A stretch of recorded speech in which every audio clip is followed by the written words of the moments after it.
Hello travellers, நீங்கள் பெருமாளோட DOT உங்களுக்கு பெருமாளை ரொம்ப பிடிக்கும் அப்படின்னா இந்த வீடியோவை கடைசி வரைக்கும் பாருங்கள். ஏன் அப்படின்னு கேட்டிங்கன்னா, பெருமாளுக்கு ரொம்ப பிடிச்ச மந்திரம், அதாவது அந்த மந்திரத்தை சொன்னாலே வந்து நம்ம சொர்க்கத்துக்கு தான் போவோம் அப்படின்னா நாராயணா அப்படிங்கிற மாதிரி தான் சொல்லுவாங்க.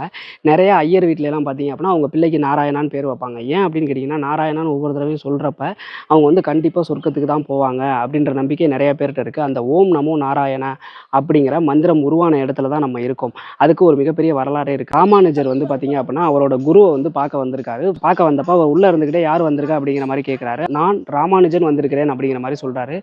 நான் செத்து வா அப்படிங்கிற மாதிரி சொல்றாரு. ராமானுஜருக்கு ஒண்ணுமே புரியாம வந்து திருப்பி போயிடுறாரு. இதே மாதிரி ராமானுஜர் 17 டைம் வந்து போறாரு. ஒவ்வொரு டைமே வந்து நான் செத்து வா அப்படிங்கிறதா சொல்றாரு. கடைசியா வந்து 18வது டைம் அவர் போறப்ப யார் வந்திருக்கா அப்படிங்கிற மாதிரி நம்பி கேட்குறாரு. அதுக்கு வந்துட்டு நான் அடியேன் வந்திருக்கேன் அப்படிங்கிற மாதிரி சொல்றாரு. உடனே உள்ள வா அப்படிங்கிற மாதிரி கூப்பிடுறாரு. உள்ள போனதுக்கு அப்புறமேட்டு இந்த ஓம் நமோ நாராயணா அப்படிங்கிற மந்திரத்தை வந்து சொல்லி கொடுக்குறாரு.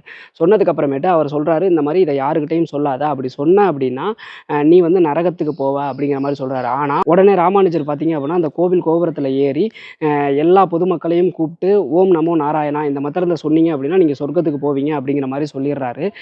அவரோட குரு நம்பி கேட்டதுக்கு இந்த மந்திரத்தை சொல்லி இந்த மக்கள் எல்லாருமே வந்து சொர்க்கத்துக்கு போறாங்க அப்படின்னா நான் நரகத்துக்கு போக தயாரா இருக்கேன் அப்படிங்கிற மாதிரி ராமானுஜர் சொல்றாரு. அப்பேற்பட்ட உயர்ந்த மனிதர் வாழ்ந்த வீட்டுக்கிட்ட தான் படிக்கிறோம். இந்த வீட்டில் தான் வந்து அவர் வாழ்ந்திருக்காரு. ஸோ அவர் வீட்டுக்கு முன்னாடி தான் நின்று நம்ம இப்போ பேசிகிட்டு இருக்கோம். இந்த இடம் எங்கே இருக்குது அப்படின்னு பார்த்தீங்கன்னா, சிவகங்கை டு திருப்பத்தூர் போகிற வழியில் இருக்க திருக்கோஷ்டியூரில் தான் இருக்கிறோம். இது 108 திவ்ய தேசங்களில் ஒன்று. இந்த கோவிலோட வரலாறு மற்றும் ஃபுல் டீட்டெயில்ஸ் வந்து நம்ம வீடியோவில் சொல்லியிருக்கோம். மறக்காமல் போய் பாருங்கள்.